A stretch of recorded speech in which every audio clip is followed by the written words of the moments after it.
తర్వాత ఆ ఎముకలు మరియు ఇక్కడ ఆ ప్లాస్టిక్ వ్యర్థాలు దాని కడుపులో ఏ విధంగా బయటపడ్డాయో చూడండి. ఇక్కడ మీరందరు చూడండి. ఇక్కడ ఇది ఒక ఆవు చనిపోయింది. చనిపోయిన తర్వాత దాంట్లో ఇదంతా ఒక ఆవు కడుపులో వచ్చిందండి. ఇదంతా ఆవు కడుపులో చూడండి. ఇదంతా ఆవు కడుపులో రావడం జరిగింది. మొత్తం ఇదే విధంగా ఉంది. ఇక పేడ,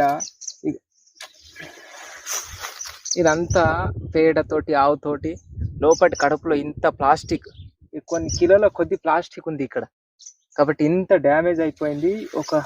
ఇదంతా ఒక ఆవు కడుపులోనే వచ్చిందండి. ఇది ప్లాస్టిక్ వ్యర్థం అంతా. కాబట్టి ఇకనైనా మారదాం, మనం అందరం పర్యావరణాన్ని రక్షిద్దాం, ఈ మూగ జీవులను కాపాడదాం, పర్యావరణాన్ని కాపాడుకుందాం.